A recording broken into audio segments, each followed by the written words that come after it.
ડીસાના જલારામ બંગલોઝમાં ગટરના ગંદા પાણીથી રહેવાસીઓ ત્રસ્ત, તંત્રને અનેકવાર રજૂઆત છતાં ઉકેલ નહીં। ડીસા શહેરના રાણપુર રોડ સ્થિત જલારામ બંગલો સોસાયટીમાં છેલ્લા કેટલાક દિવસોથી ગટરના ગંદા પાણી રોડ પર તેમજ ઘરોની આસપાસ ફરી વળતા રહેવાસીઓ ભારે મુશ્કેલીનો સામનો કરી રહ્યા છે। મળતી માહિતી મુજબ સોસાયટીની નજીક આવેલ મુખ્ય ગટર લાઇન ચોકઅપ થઈ જતા ગંદા પાણી ઓવરફ્લો થઈ રસ્તા પર વહી રહ્યા છે, જે કારણે સમગ્ર વિસ્તારમાં અસહ્ય દુર્ગંધ ફેલાઈ રહી છે। ઉપરાંત મચ્છર અને જીવાતનો ઉપદ્રવ વધતા રહેવાસીઓમાં રોગચાળાનો ભય વ્યાપ્યો છે। સ્થાનિક રહેવાસીઓના જણાવ્યા અનુસાર બાળકો અને વડીલો માટે રસ્તા પરથી અવરજવર કરવી મુશ્કેલ બની ગઈ છે। ગંદા પાણીના કારણે ટાઇફોઇડ, ડાયરિયા અને ચામડી સંબંધિત રોગો ફેલાવાની પણ આશંકા વ્યક્ત કરવામાં આવી રહી છે। રહેવાસીઓનો આક્ષેપ છે કે સમસ્યા અંગે અનેકો વખત ડીસા નગરપાલિકાને જાણ કરવામાં આવી હોવા છતાં હજુ સુધી કોઈ કાયમી ઉકેલ લાવવામાં આવ્યો નથી, જે કારણે લોકોમાં ભારે રોષ જોવા મળી રહ્યો છે।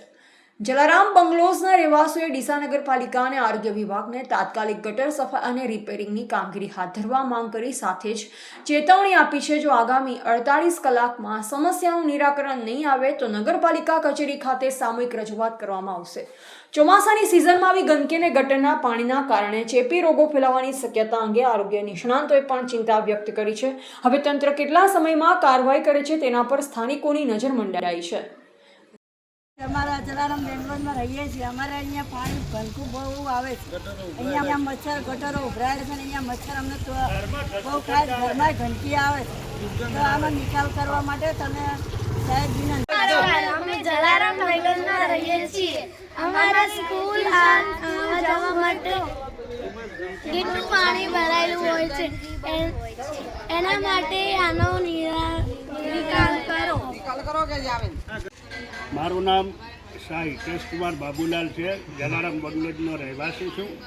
અહીં છેલ્લા કેટલા સમયથી આ ભૂગર્ભ ગટરો જે છે તે ઉભરાઈ રહી છે અને અહીંથી ઘરથી બહાર નીકળવું હોય તો નીકળી શકાતું નથી। ઘરની અંદર તીવ્ર દુર્ગંધ આવી રહી છે અને હાલમાં જે વાયરસ ચાલી રહ્યો છે ચાંદીપુરક, એ વાયરસ ફેલાવાની પૂરેપૂરી શક્યતાઓ રહેલી છે।